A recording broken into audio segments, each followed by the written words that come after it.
Alam mo ba, alam mo ba, alam mo ba, alam mo ba, alam mo ba, alam mo ba? Alam mo ba, alam mo ba, alam mo ba, alam mo ba, alam mo ba, alam mo ba? Alam mo ba, alam mo ba, alam mo ba, alam mo ba, alam mo ba, alam mo ba? Alam mo ba, alam mo ba, alam mo ba?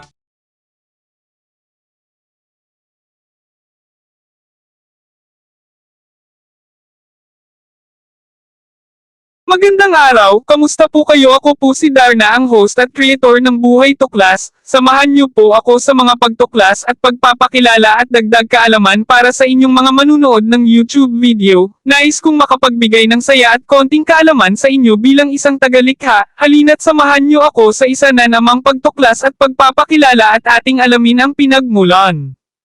A History of the Beatles. The Beatles were undoubtedly the biggest band of their era and, arguably, ever. Here follows a full Beatles timeline, from their humble beginnings to becoming the superstars whose musical prowess was only surpassed by their adoring fans.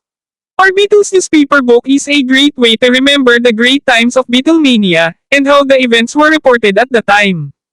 Humble beginnings. The Beatles were an English four-piece rock band, formed in Liverpool in 1960. The members of the band were John Lennon, Paul McCartney, George Harrison and Ringo Starr, with John and Ringo playing the guitar, Paul on bass guitar and Ringo on the drums. In March 1956, John Lennon, aged 16, and a few of his friends from school played in a skiffle band called the Quarrymen. After meeting John in the July of that year, Paul McCartney joined the band as a rhythm guitarist and invited his friend George Harrison to watch the band perform.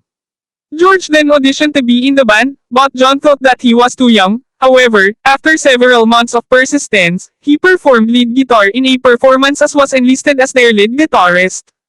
By January 1959, John's friends from school had left, and he began studying at Liverpool College of Art. The three guitarists, John, Paul and George, were playing under the name Johnny and the Moondogs, and playing rock and roll whenever they could find a drummer.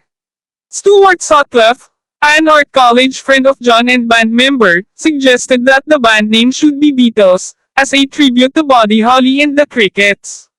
They used this name until May of 1959, where they went to the Silver Beatles, and then in August, shortened to simply the Beatles. The early 1960s. In August 1960, their unofficial manager Alan Williams had booked a residency for the band in Hamburg, but without a full-time drummer, they had to audition for a new band member. They auditioned and hired Pete Best in the same month. 6 days after hiring Pete, they left for Hamburg for a 3.5-month residency.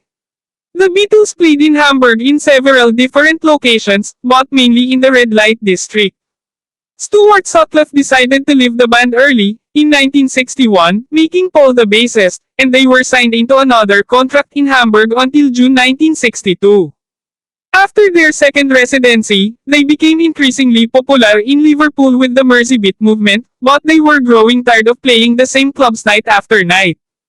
During one of their performances at the Cavern Club, they met Brian Epstein, a local store owner and music columnist.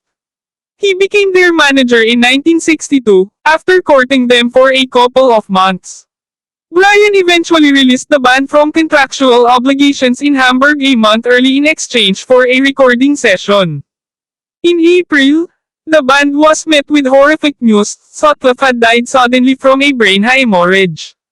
3 months later, Brian negotiated a deal with George Martin, the owner of EMI's Parlophone label. Their first recording session with George Martin took place on the 6th of June 1962, at EMI's Abbey Road Studios. Martin immediately complained about Best's drumming ability, and suggested a session drummer in his place. The band was already considering dismissing Best, and therefore hired Ringo Starr in August 1962. Starr left his band, Rory Storm and the Hurricanes, to join them. During their third session with Martin, the Beatles recorded Love Me Do, Please Please Me and P.S.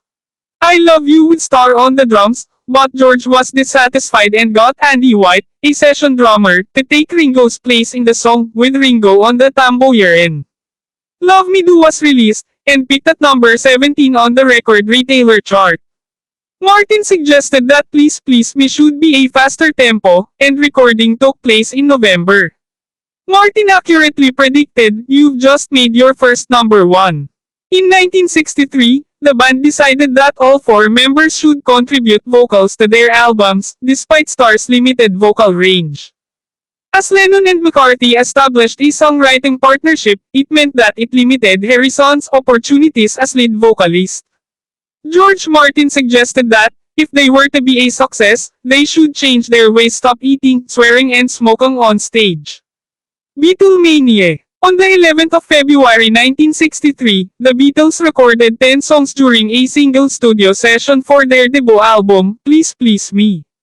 After the positive reaction to their first single Love Me Do, the single Please Please Me was met with a bigger reaction, and reached number 1 on every UK chart except record retailer, where it reached number 2. Due to their commercial success, it increased their media exposure. The Beatles became known for their comical attitude, as this was different to other pop artists at the time. Due to their attitude and behavior, they become even more of an interest to their fans. When they performed live and toured the UK, the band was greeted with screaming fans, which the press dubbed Beatlemania.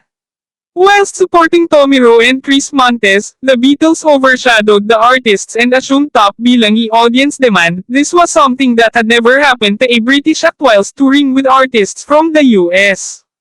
After a 5-day tour in Sweden, the band was met by hundreds of screaming fans and around 100 journalists and photographers. Due to the fans, police had to resort to using high-pressure water hoses at a concert in Plymouth. In 1964, the Beatles made their US debut on The Ed Sullivan Show on the 9th of February 1964, where around 74 million viewers, around half of the US population, watched the performance. The Beatles visited America when the nation was still mourning the assassination of President John F. Kennedy the previous year, and commentators have suggested that the band reignited the excitement within the country and helped make way for the revolutionary changes to come in the next decade. The interest in the Beatles generated unprecedented interest in British music, and groups such as the Rolling Stones, the Kinks and the Animals made their American debuts within the next 3 years. The Beatles' songs filled the top 5 places on the American Top 40 chart, a feat which has, to this day, never been matched. The band stopped touring in 1966 as they were getting tired of the audience screaming so loudly that the music couldn't be heard. It marked the end of 4 years of non-stop touring, and a total of 1,400 appearances internationally. Copies within 3 months. It also topped the UK charts for 17 weeks in total. On the 31st of December 1970, Paul McCartney filed for the dissolution of the Beatles' contractual partnership. It was met with legal difficulties and it was not formalized until the 29th of December 1974, where John Lennon signed the paperwork whilst on holiday with his family at Walt Disney World Resort, in Florida. Mag-subscribe sa aming channel para sa higit pang nakakangganyo na makasaysayang nilalaman at tiyaking pindutin ang notification bell upang hindi makaligtaan ang isang update. I-like, ibahagi, at iwanan ang iyong mga saloobin sa seksyon ng mga komento sa ibaba. Salamat sa pagsama sa amin sa nakakapagpapaliwanag na paglalakbay na ito. Hanggang dito na lang mga katuklas ko, at umaasa po ako na napasaya ko kayo at nakapagbigay ako ng konting kaalaman. Kung nagustuhan po ninyo ang content, inaanyayahan ko po kayo na mag-subscribe at hit the notification bell para sa mga bagong video na aking ilalabas, at paki-like na rin po ang video bilang tulong at pagsuporta sa Buhay Tuklas. Maraming salamat po and God bless.